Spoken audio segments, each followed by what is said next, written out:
it's been a bit of a shock. However much one tries to prepare oneself for something like this, it's still a dreadful shock, and we're still trying to come to terms with that. And it's very, very sad. But I have to say that the extraordinary tributes and the memories that everybody has had and been willing to share has been so fantastic. It means so much to so many people here, and it's the same for those who lived and worked at Balmoral and Sandringham. They all have their own personal memories and stories. At Balmoral, the July wind was not unruly. It merely brushed against the thin white curtain hanging by the window that overlooked the valley. A light rain had passed through earlier, not enough to soak the moss-covered tiles, but just enough to slow time down, as if even the hours themselves were bowing before what was coming. That afternoon, in the same room where Queen Elizabeth once read her final handwritten letters, the family gathered again. There were no cameras, no ceremonies, only the faint creak of old wooden floors under the steps of those carrying the weight of a kingdom. In their midst stood Prince Edward, the often overlooked younger brother of the king. But today, he wasn't just the quiet duke. Today, he bore a different burden. A truth carefully kept, folded into the pages of a final will that, until now, had remained unread by anyone but Charles himself. A document not shaped by the cold language of law, but by choices carved from memory, regret, and something far softer than duty: love. He wanted things to be understood, not just accepted, Edward said softly, his voice barely louder than the clock ticking across the room. Outside, the Scottish sky wore a muted grey, not quite morning, but not at peace either. That feeling, that something monumental was near, though unnamed, hung heavily in the air. No one spoke. In the stillness, glances were exchanged. William looked toward Catherine. Camilla gripped her untouched teacup, and Anne simply nodded, as if she had known this would come.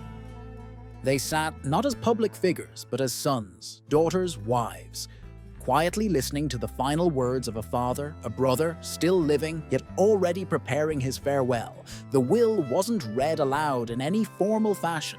No royal seal, no fanfare. Edward simply opened a folder, turning each page slowly, as though each line carried a memory that had taken a lifetime to write. No one asked for permission. No one sought consensus. It wasn't necessary. Because some truths don't need law to be believed. Some goodbyes aren't saved for the end.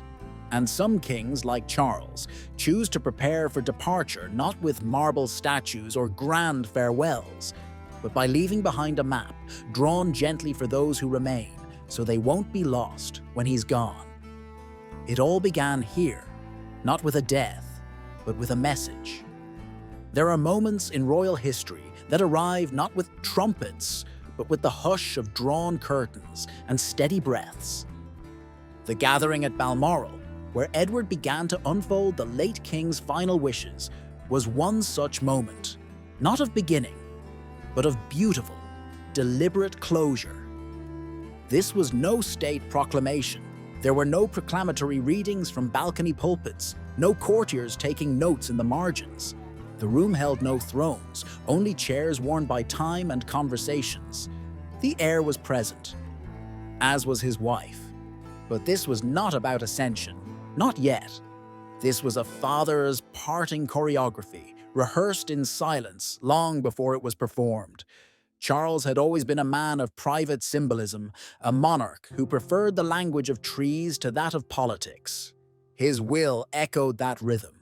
Rather than announce a coronation, he arranged for the tempo of succession to follow the tempo of grief. A funeral first, and then, swiftly, a crown, not as an ambition, but as a balm. Edward's words were spare but deliberate. He did not read so much as remember. He wanted continuity, he said, his eyes fixed not on the document, but on William, and for things to move without fracture. The statement was not just logistical, it was paternal. In those simple lines lay a recognition of a son who had waited patiently, grown under shadow, and now stood steady in his own right. The decision for immediate accession was not born out of urgency, but out of tenderness. Charles, ever the custodian of tradition, had seen too many ruptures in his family. He understood the fragility of transition, not in power, but in feeling. To delay would be to leave his son alone in a storm without compass or map. To move forward quickly would mean handing him a torch still warm from the previous hand. In this music of royal rituals, Charles chose his cadence with care. A brief silence after the final note of a life, then a soft, unbroken continuation. The others in the room did not interrupt. There was no need, for in that quiet plan, succession without suspense, they all recognized what Charles had always longed for. Not drama, not display, but dignity. And for William, it meant something even more profound. His father's will was not just a handover, it was a final act of faith. For most of his life, Prince William has stood half a step behind history, always near the throne, but never quite touching it. He grew up within its shadow, educated in its customs, measured against its expectations. But in Charles's final instructions, that waiting ends, not as an inheritance delayed, but as a promise fulfilled. The clause was clear. Upon his father's passing, William is to ascend immediately. No hesitation, no pause for mourning, not because there is no time to grieve, but because Charles wished for no ambiguity. Stability, he believed, was a form of kindness. This was not a surprise to those in the room. The succession has long been mapped, rehearsed, understood. But there was something sacred in the clarity with which Charles had written it down. An echo of his own mother, Elizabeth II, who once prepared William with quiet purpose, knowing that the crown would one day pass through her to him. For William, the words landed not as instruction, but as something far older, like a father's voice echoing through memory, asking nothing, promising everything. They were a final blessing, a father's unspoken hand on his shoulder. Not just you are next, but you are ready. In the months leading to this moment, William had quietly stepped further into the foreground, representing the crown during Charles's treatments, attending ceremonies with a kind of weight in his eyes not always visible before. He had learned to smile while carrying sorrow, to speak while listening, to lead without appearing to command. He does not carry the world as his father did, nor walk in silence like his grandmother. His path is different, but no less royal. He carries a different kind of burden, one born not only from tradition, but from a modern world watching every move. Post-Brexit Britain, shifting global ties, a divided press, and family wounds that never quite closed. And yet, through it all, he has endured not as a symbol, but as a man. Charles saw that.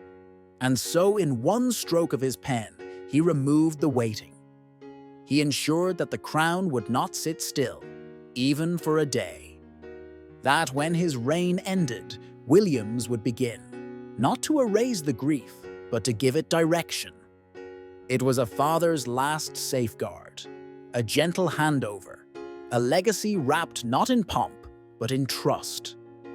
The line between duty and affection is often razor-thin in royal life, but sometimes it blurs so gently that what remains is something deeper, a quiet, chosen kinship. That is the space where Catherine now stands, not merely as William's wife, but as a woman who, in Charles's final testament, is embraced as though she were born of the crown itself. There were no grand pronouncements, no declarations of elevation. Yet, as Edward read through the portions of the will that mentioned her name, a stillness settled over the room, the kind of stillness that arrives when something deeply personal is finally put into words. Charles had always admired her, her restraint, her steadiness, her devotion without spectacle. But it was through shared vulnerability that the bond between them deepened. In corridors far from press cameras, in moments neither planned nor publicized, The two faced parallel storms.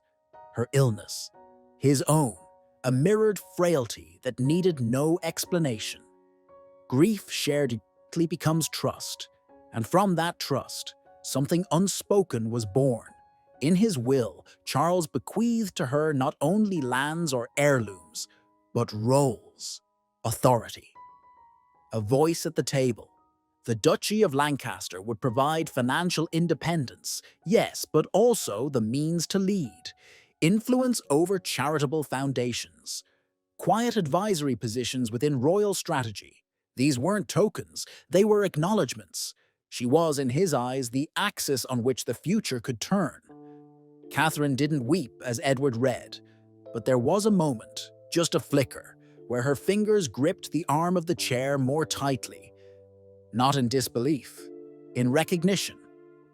She had walked beside Charles not as a daughter-in-law, but as something more elemental, a quiet witness to his strength, and later, to his surrender. Behind the scenes, she had become a confidant, someone with whom Charles shared thoughts he did not speak even to aides or advisors. In Windsor Gardens, over late tea, he'd ask her questions about her children, about how they saw the world. She would answer, not as a subject, but as a mother. And in that exchange, Charles glimpsed what the monarchy might become. Not louder, but more human. To leave her with nothing would have been to deny that truth. So he did what monarchs rarely do. He wrote it down. There was no line in the will that shocked them, no omission, no insult. And yet, when Camilla's name was finally spoken, a certain hush fell over the room, not of surprise, but of recognition. A quiet understanding that this was not a chapter written for her, but one that she had helped complete. She had never asked to be queen, not in the way others had dreamed of crowns or rehearsed waves from balconies. Her place beside Charles had been carved slowly through years of patience, scandal, redemption, and, most of all, endurance. She had been the constant in his later years, steady, composed, often unseen, but always there. In Charles's final wishes, that devotion was not forgotten. The will gave her comfort, private residences, continued protection, a life shielded from the spotlight she had never chased. But it did not place her at the center. No sweeping roles, no grand estates beyond her own, nothing more than what dignity requires and what discretion preserves. There was grace in that decision. Charles, who had once defied the world for her, now ensured she would be cared for, but not burdened. He did not ask her to carry a crown without a king. He simply let her rest. Camilla remained still as Edward read. Her hands were folded gently in her lap. She did not blink. It was the kind of stillness that speaks not of pain, but of peace. The peace that comes when one is no longer expected to prove anything. Behind closed doors, she had been his strongest confidant. Through illness, through fatigue, through the unbearable press of expectation. She had stood beside him at hospital doors, smiled for him when he couldn't, held conversations when his voice weakened. And in return, he left her something quieter than power, freedom. Not the kind written into clauses, but the kind that comes when one is no longer bound to defend a title. In time, she would become the Queen Dowager, not erased, not diminished, but gently placed into the background. A figure of memory, not of duty. It wasn't loss, she felt. It was release. Princess Anne, stoic, precise in posture and purpose. Prince Edward, thoughtful, mild-mannered, more likely to be found behind the curtain than before it. Yet, when it came time to plan for the final chapter of their brother's life, it was not the heir, nor the consort, who led the way. It was them. The funeral had not yet happened, but its bones were already laid out, in handwritten notes, in silent meetings at Highgrove and Balmoral, in half-sentences exchanged between siblings who had known each other since childhood, and knew how to speak without words. They called it Operation Menai Bridge, but inside the palace, it was simply his farewell. A departure not designed to impress, but to reflect. Reflect a reign that had not sought drama, but decency. Reflect a man who had planted trees more than flags. A farewell that would blend ancient pageantry with modern restraint. Anne focused on the ceremonial heart, military honors, processional details, the cadence of hymns. Her memory sharp, her pace unfaltering. Edward handled the tone, the music Charles loved, the gardens he favored, the reading voices of grandchildren. Between them, they carried both the weight of state and the tenderness of family. They did not cry, not here, but when alone, the grief came like weather, unexpected, passing, and real. There were moments in quiet corridors where Anne paused, one hand resting against a hallway portrait. Moments where Edward sat too long in Charles's study, touching the spines of old books as if they still held warmth. What united them was not ceremony, but memory. The shared rooms of Sandringham, the echoes of their mother's footsteps, the decades of duty no one applauded, and in those memories, they found the will to carry forward, not just because it was expected, but because Charles had trusted them to guard the threshold between reign and rest. They would be the ones to close the door behind him, carefully, with reverence.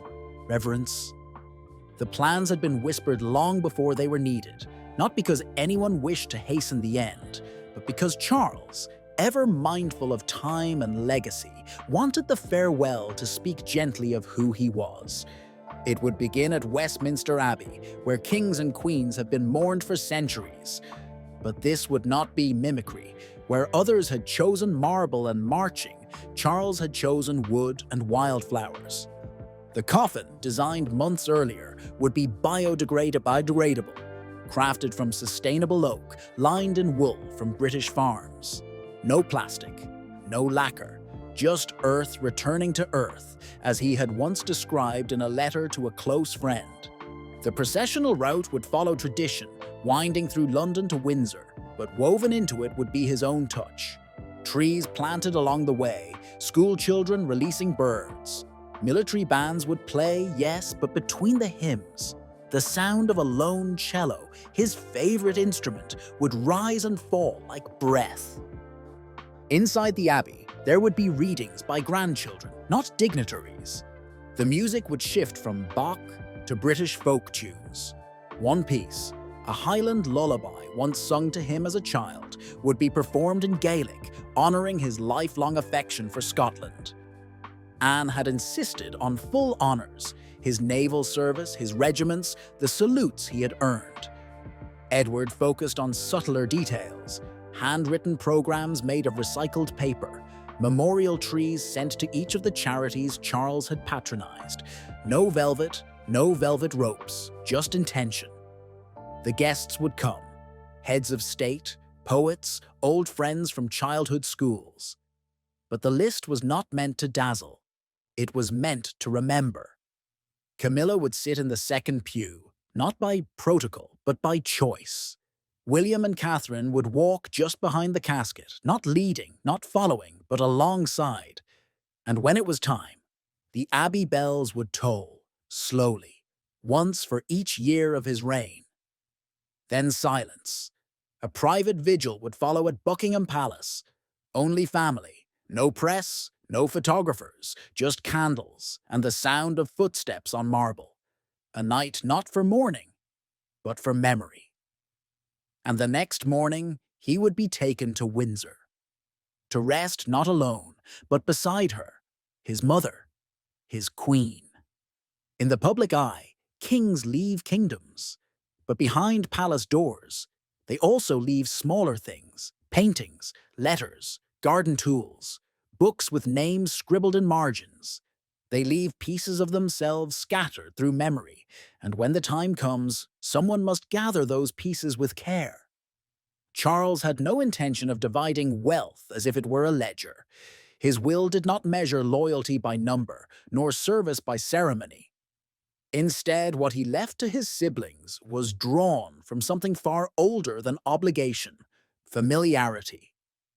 To Anne, he left support for her causes, particularly those long ignored by state funding. Save the children. Her equine welfare work, not because she asked, but because he had seen her tireless devotion, year after year, while the world looked elsewhere. To Edward, he entrusted resources for the arts, a quiet nod to his love of theatre, and the written word. Charles had once said that Edward understood stillness, and so he gave him the means to cultivate it. A countryside retreat, a portion of art holdings, and custodianship over some of Charles's private journals, never for publication, but for preservation.